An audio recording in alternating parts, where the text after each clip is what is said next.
Bom dia, meus amados, meus queridos irmãos, amigos, todos vocês que estão conosco na Escola Bíblica Digital. Sejam bem-vindos. É a Quarta Igreja Batista chegando até vocês para juntos darmos continuidade ao estudo e à reflexão da Palavra de Deus. Bom dia, hoje dia 20 de junho, já estamos, amanhã começa o inverno e nós estamos aqui com frio. Está um pouco frio, mas nós vamos nos aquecer espiritualmente, vamos nos aquecer conversando, batendo um papo sobre a nossa EBD de hoje, a nossa EB digital. Mas antes, pastor, vamos orar, vamos agradecer a Deus por mais um dia de vida. Pela 13ª aula, né? Isso é, reflexão da palavra do Senhor. Vamos orar. Senhor, muito obrigado por esse momento que está nos dando, iniciando um domingo tão gostoso, um domingo na presença do Senhor, quando a Quarta Igreja Batista, através dessa live, chega a ter os amigos, os irmãos e todos que já estão conosco, para juntos meditarmos na palavra do Senhor. Fica, Senhor, conosco, nos dando a cada momento, a tua direção. E mais ainda agora, quando estamos iniciando mais uma vez a leitura da tua palavra, Senhor. Nós te agradecemos por esta manhã. Em nome de Jesus. Amém. Amém, Senhor. Isso, nós já colocamos aqui na tela o nosso tema, que é o povo de Israel e as serpentes venenosas e a serpente de bronze. A nossa lição é a de número 13, hoje, dia 20/6/2021. Então, nós vamos começar fazendo uma recapitulação, porque nós vamos dar um pulo agora de Sodoma e Gomorra, onde nós estávamos, para ir até as serpentes de bronze. E o que aconteceu nesse inteirinho? Nós vemos que segue depois da história de Sodoma e Gomorra, nós vamos ver o nascimento de Isaac, nós vamos ver a prova de Abraão, que Deus provando Abraão quando pediu o sacrifício de Isaac, depois provendo o cordeiro. Nós vamos ver a morte de Sara, o casamento de Isaac com Rebeca, né, que Abraão manda ele ir na terra dele para buscar uma moça que a promessa que Isaac tinha feito para sua mãe, se casar com a moça que honrasse e amasse a Deus acima de todas as coisas. E ali no meio, né, na tenda ali de Abraão, não tinha. E ele foi buscar lá na terra dele. E aí depois Abrão casa-se depois da morte de Sara, né? Abrão se casa com Quetura e tem mais 6 filhos. Depois nós vamos ver a morte de Abraão, os descendentes de Isaac, né? Esaú e Jacó. E Esaú vendendo a sua primogenitude, depois Jacó fugindo para Harã. Engraçado, Jacó foi lá para Harã, mesmo lugar onde Abraão mandou buscar Rebeca, né, a esposa para Isaac, né? Isaac. E aí ele encontrou Labão, que era irmão da sua mãe, né, irmão de Rebeca, e Jacó aí encontrou Raquel, trabalhou 7 anos por Raquel. E aí seu tio Labão, em lugar de Raquel, deu Leia para Jacó. E Jacó, então, trabalha mais 7 anos por Raquel. E depois aí tem os 12 filhos de Jacó. Aí José, que ficou um período de tempo como caçula, né? Depois teve Benjamim. Então depois Jacó é vendido. Jacó vai para o Egito, interpreta o sonho de Faraó, depois vem Jacó como governador, Jacó trazendo a sua família para o Egito,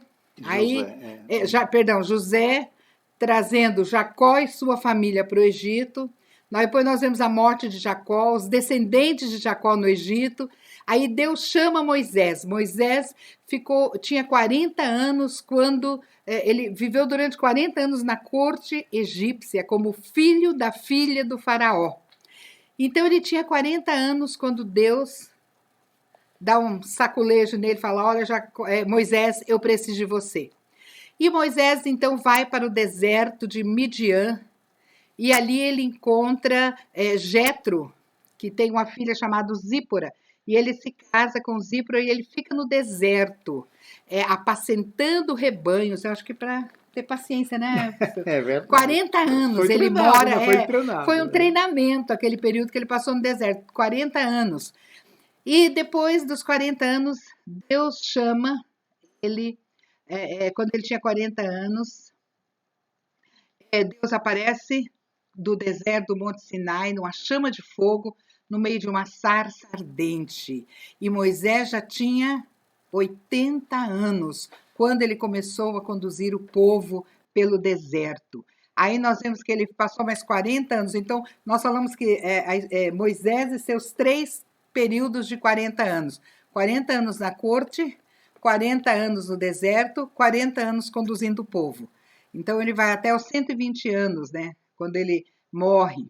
Aí nós passamos pelas 10 pragas do Egito. Então, a primeira praga, a água convertida em sangue, a segunda praga, as rãs, a terceira praga, os mosquitos, a quarta praga, as moscas, a quinta praga, a peste nos animais, a sexta praga, as úlceras, a sétima praga, chuvas de pedra, a oitava, os gafanhotos, a nona praga, as trevas e a 10ª praga, a morte dos primogênitos.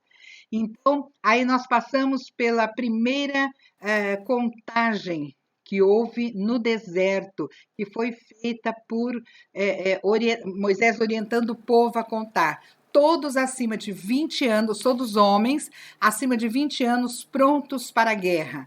E foi contado 603.550 homens, só homens, acima de 20 anos. Então, até 20 anos, nossa, o que devia ter era criança, né? Pensa cada casal, para cada homem, um monte de filhos.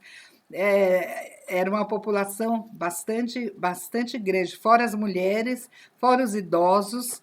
Então, aí nós chegamos nessa condição. Então, a condição do homem após a passagem de Deus é sempre uma desgraça. E na jornada junto à terra de Canaã, após seu livramento do Egito, os israelitas cometeram muitos pecados, tropeçando nas tentações de Satanás e caindo na maioria das vezes. Como resultado, foram julgados por Deus. E nós vamos estudar hoje o julgamento de Deus ao enviar as serpentes venenosas sobre esse povo pecador, conhecendo o resultado de seu pecado e murmuração e a forma de salvação que Deus lhes providenciou. Então, o texto básico do nosso estudo de hoje é Números 21, de 4 a 9. Eu vou jogar na tela para que vocês possam ler juntamente comigo.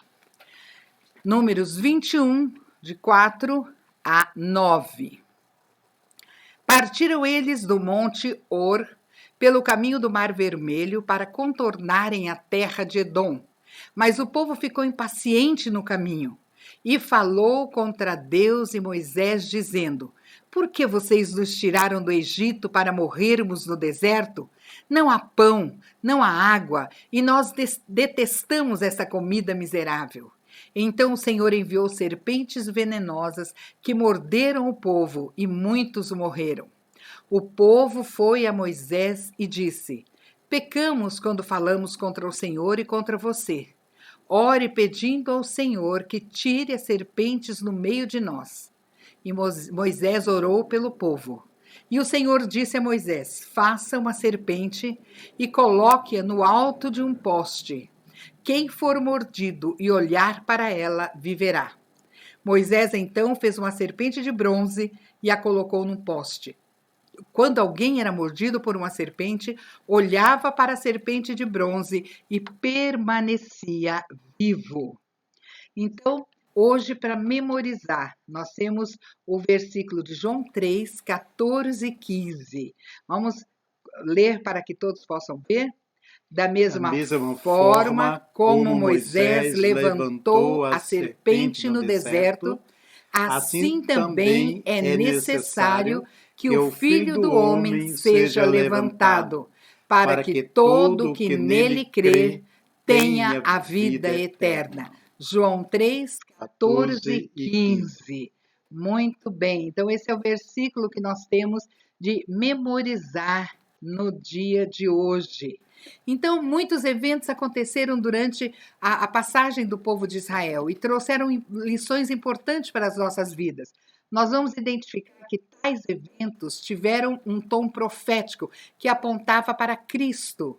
Então, nesse capítulo, nós vamos analisar um desses eventos. Em Números 21, de 4 a 9, que nós acabamos de ler, nós encontramos Deus tratando com o seu povo de uma maneira específica e particular. E nós vamos meditar na passagem de hoje. Então, nós vemos primeiro a murmuração do povo. Vamos lá, pastor Inaldo. Então, nós encontramos o povo que teve que dar uma volta. Eles tiveram que... O caminho teve que ser mudado porque os edonitas não deram direito de passagem de Israel para suas terras. Então, Moisés teve que fazer um contorno, andar mais um pouco. E eles começaram o quê? A murmurar. Né? Então, quando você deu o relato, né, lá, quando a história até chegar na saída do povo, né, quando houve o endurecimento do coração do faraó, não querendo deixar o povo sair, mas o povo foi atendido por Deus, porque o povo passou a clamar a Deus no momento de tanto desespero da escravidão que ele estava vivendo. E Deus usou Moisés, que você deu um relatório muito bonito, né? E na saída do povo, o povo já no deserto, houve aquela ingratidão. Porque quando olhamos para Números 14, 22, mostra que o povo chegou a ver Deus agindo no meio. Como foi que ele tirou lá do povo lá da escravidão do faraó? O povo viu o agir de Deus. Mas o texto diz aqui, o texto que você leu, no capítulo 21 de Números, diz claramente que o primeiro pecado foi a murmuração. Já pensou? E não só a murmuração na questão de... Diz o texto claramente lá, contra Moisés. E esse povo mesmo, ele chegou a reconhecer, no versículo 7, diz que veio o povo a Moisés dizendo, havemos pecado, não é? Diz aqui o texto claramente que havemos pecado porque temos falado contra o Senhor e contra o próprio Deus. Então, a gente pode dizer que o primeiro passo aí para que acontecesse isso que aconteceu no deserto foi a angústia e impaciência do povo e desagradando a Deus por tudo que Deus estava fazendo. A murmuração, principalmente, né? A reclamação, né? A insatisfação, como você diz, ingratidão. A insatisfação. E o segundo passo foi falar contra a autoridade de Deus e de Moisés. Então o povo reclamou do pão, reclamou da água, reclamou que estava enjoado da comida, a alma já tem fastio deste pão tão vil. Olha a linguajar. E Deus eles chegaram a reclamar. Nunca deixou faltar o alimento. E o texto fala claramente que eles tinham saudade, sabe o quê? Das panelas lá do Egito. Já pensou? E sendo escravo, sendo prisioneiro, apanhando, porque eles sofreram. Moisés não foi acusado porque matou um egípcio de estar batendo no hebreu. Quer dizer, mas o versículo 6, Ivone, fala algo interessante. No versículo 6 mostra a mão de Deus, né? Diz aqui o texto, então o Senhor mandou entre o povo o quê? Aí, entre 6, então o Senhor enviou serpentes venenosas para morderem o povo, e muitos morreram. Verdade. Então, em face de tais pecados do povo, Deus executa seu juízo, mandando serpentes ardentes para os morder. Até aquele momento, Deus havia preservado das tais serpentes, porque a história mostra que no local onde eles andavam, era comum a presença dessas serpentes, como lá diz em Deuteronômio 8, verso 15. Mas agora, diz a Bíblia, Deus mandou. Então, Deus mandou serpentes ardentes. Provavelmente as próprias serpentes que eram próprias ali do deserto, que Deus protegia. Deus protegia o povo. Então, nesse momento, Deus mandou as serpentes. E todos que murmurassem, todos que pecassem, eram mordidos o quê? Pela serpente. Pela serpente. E o segredo, qual foi agora? A misericórdia de Deus, né? Interessante. Continua aí. como eu vou mostrar aqui. Espera aí, que eu... Interessante. Deixa eu ver aqui, pastor. Então, eles murmuravam, eles pecaram, eles reclamavam do alimento, foram mordidos pelas serpentes, e vamos falar um pouco dessas serpentes, é isso que eu estava procurando então, aqui. que Essas mostra... serpentes, chamadas serpentes abrasadoras, serpentes de fogo, serpentes ardentes. Mas por que esses nomes? Então, existem descrições e comentários que provavelmente a natureza do veneno tóxico e a coloração de cor de cobre brilhante. Então, essas serpentes são chamadas de ardente pela sua cor, pela sua fúria, pelo efeito das suas picadas, que causavam inflamações no corpo, febre alta, queimava, dava uma sede insaciável no povo. Então, a mordida venenosa dessas serpentes, elas tiravam o sossego da vítima, traziam dor, febre ardente, sensação de queimadura pelo corpo todo. Aqueles que eram picados morriam rapidamente. E ao que parece, ela é uma morte dolorosa. Como aí nós vamos lá para o Novo Testamento, o salário do pecado é a morte. E é assim que o pecado faz com o homem, o conduz à morte. E naquela época, na nossa história que estamos contando, diz que muitos morreram. E aí Israel clama. Então, nós vemos no verso 7, no verso 8, veio o povo a Moisés e disse: havemos pecado, porque temos falado contra o Senhor. É o que você acabou de dizer. Ore ao Senhor para que tire de nós as serpentes. Então, Moisés orou pelo povo. Engraçado, Moisés sempre intercedendo, né? Sempre intercedendo pelo povo, e o povo sempre aprontando, e Moisés sempre intercedendo. Aqui eu acho que por isso que ele parou 40 anos lá no deserto, aprendendo a criar cabras. E também nos mostra aqui também, mais adiante, vocês vão ver, a misericórdia de Deus, né? O que Deus preparou. Olha que coisa interessante. Ore é uma lição para nós agora. Vamos contextualizar. Nós devemos orar e aguardar o que Deus vai fazer. Porque para cada atitude humana existe uma resposta divina. O homem peca, Deus executa juízo. O homem se arrepende, Deus executa sua misericórdia. Olha que gostei disso aí, pastor. O homem peca, Deus executa o juízo. O homem se arrepende, Deus executa a sua misericórdia. Então, o homem clama, Deus manda a resposta. Nosso Deus é grande. A receita ainda é a mesma, né? Clame ao Senhor e ele te responderá. Então, o povo pediu para Deus tirar as serpentes. Entretanto, foi isso que Deus fez. O que Deus fez, pastor Rinaldo? Ele nos mostra algo interessante aqui no texto. Ele manda Moisés fazer o quê? Uma serpente de bronze. E essa serpente de bronze nos leva lá no Novo Testamento a pessoa de Jesus, não é?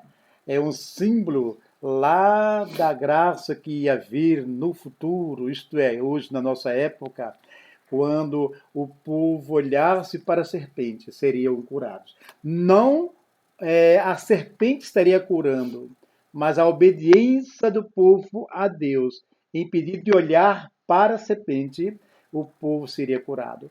E lá em João 3 mostra, versículo 14, que assim como a serpente foi levantada lá no deserto por Moisés, para que o povo pudesse olhar para ela e se lembrar que Deus é um Deus de misericórdia que curava e que daria ao ser humano, àqueles que se arrependessem, a sua misericórdia, até mesmo a cura. E aqui no Novo Testamento, quando, assim como Moisés levantou a serpente no deserto, o importa que o Filho do Homem também fosse levantado. E o apóstolo Paulo diz lá em Romanos 5,12, assim como o pecado entrou através de um ser humano, de um homem, sobre a face da terra, e todos pecaram, e a atitude desse povo lá no deserto, a atitude de um povo pecador, um povo desobediente.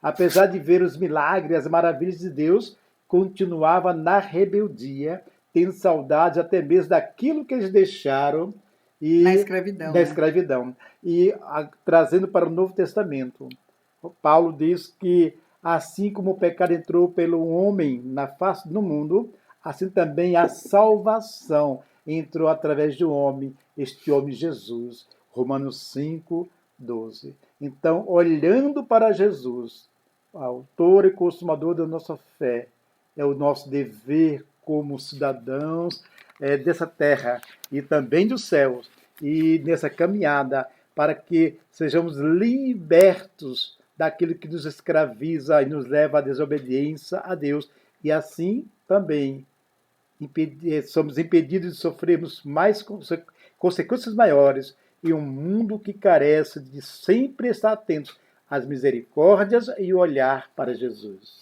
Então a serpente de bronze era apenas um símbolo da cura. Verdade. O povo tinha que olhar para a serpente, mas Deus não falou para cultuar a serpente, nem para queimar incenso para a serpente. Era apenas para olhar para aquele objeto. Era um ato de fé, não da serpente, e sim em Deus. Ivone, não atrapalhando você, mas já para comentar, esse mesmo povo, lá em 2 Reis 18, passaram, no mais para frente, né? Uma história, um pulo da história, passaram a adorar, venerar, adorar a serpente, ao ponto de o rei precisar mandar destruir. Porque Deus não mandou adorar a imagem, a serpente, mandou olhar como símbolo daquele que no futuro ia vir, da sua misericórdia, para resgatar o ser humano do pecado deste mundo, que através dele sofremos as consequências. E o povo sabia que não era o ato de olhar para a serpente de bronze que os curava, porém, ao olhar para ela, visualizavam Deus como o Senhor que os sarava. Então, todos os que eram mordidos pelas serpentes, que olhavam, ficavam curados e viveram. Então, passaram da morte para a vida, de olharem para aquela serpente que estavam no haste, né, ali naquele lugar. Então, essa serpente de bronze serviu como uma tipologia, a figura de Cristo. E Jesus usou a serpente de bronze para ilustrar a sua própria morte. Porque quando ele diz para Moisés levantar uma serpente no deserto, o termo levantar era usado na época para se referir à crucificação.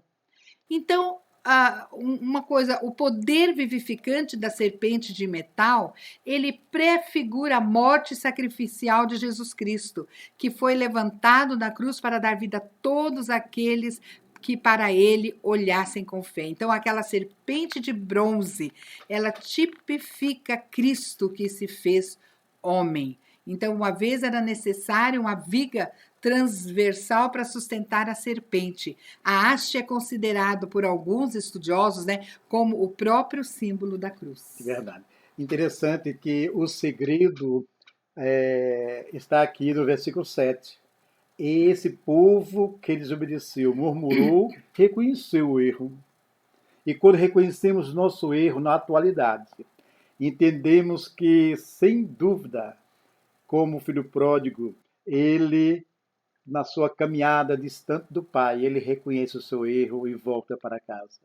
E é abraçado pelo pai. No livro dos Salmos, no Salmo 103, de 3 a 4, fala: quando confessamos o pecado, quando reconhecemos que somos pecadores, a palavra diz que a sua misericórdia, o seu perdão, a sua cura vem sobre nós. Já pensou que coisa tremenda? Foi o que aconteceu com Israel. Reconhecer os erros, isto é, reconhecer o erro, e veio a cura para o povo. Mas muitos chegaram a morrer por motivo da desobediência. E hoje, quantos estão morrendo por motivo da desobediência ao Pai? Por motivo de... Deus já agiu em muitas vidas, mas muitas vidas partiram deste mundo na rebeldia do pecado, mesmo tido Deus agido já na vida deles. Quantas pessoas!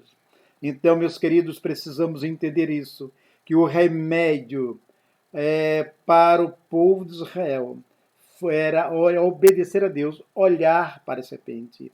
E o remédio para a atualidade é olharmos para Jesus no sentido de buscar perdão e misericórdia, como diz lá em Hebreus, olhando para Jesus, o autor e consumador da nossa fé. E através da nossa fé em Cristo, alcançaremos misericórdia em tempo oportuno. Nós vamos comparar a dor deles com a nossa. O pecado morde como uma serpente, pica como uma víbora venenosa. Nós vamos comparar a aplicação do remédio deles e do nosso. Eles olharam e viveram, e nós, se crermos, não pereceremos. Contemplamos a Jesus pela fé. Todo que olhava, por mais desesperado que fosse o seu caso, mais frágil que fosse a sua visão, mais distante que fosse o seu lugar, era curado totalmente.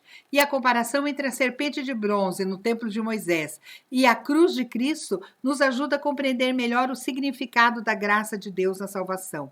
Todas as pessoas foram contaminadas pelo pecado e um dia morrerão e enfrentarão o julgamento. Mas se olharem para Cristo pela fé, Ele as salvará e lhes dará vida eterna. O ato de olhar para a serpente salvou muitas pessoas, da morte física, mas olhar para Cristo nos salva da morte eterna.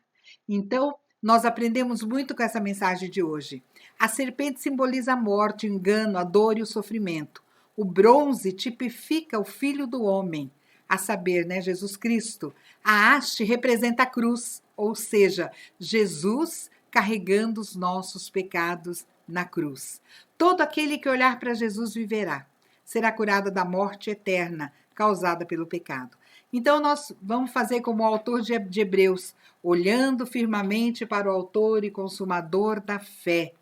Quem não olha para Jesus através dos olhos da fé está morto espiritualmente e continua enfermo rumo à morte eterna. Porém, aquele que nele crê não perecerá, mas terá a vida eterna. Queridos, estamos chegando ao término dessa meditação, mas fica aqui o apelo. E também um lembrete. A serpente de bronze, se olhassem para ela, era o remédio de Deus para a cura da época, daquele povo que estava morrendo. E a cura para quem está morrendo hoje, distante de Deus, é Jesus Cristo. Olhando para Jesus, o autor e consumador de nossa fé. Fé que nos leva a reconhecer a graça de Deus. E diz lá o próprio Jesus, em João 5, versículo 24. Aquele que crê em mim, ainda que morra, viverá. Como está a sua vida, meu amigo, neste mundo de tanta incerteza, de tanta rebeldia? Para quem você está olhando no sentido de ter vida, querer ter vida e vida em abundância? Só em Jesus. Olhe para Jesus pela fé e alcance a misericórdia e a cura e o remédio de Deus para a sua vida e para aqueles que lhe cercam, que estão morrendo sem Deus. Que possamos entender essa mensagem, seguir o exemplo daquele povo que se arrependeu e buscou obedecer aquilo que Deus determinou. Que possamos olhar para Jesus Cristo, autor e consumador da nossa fé. Amém.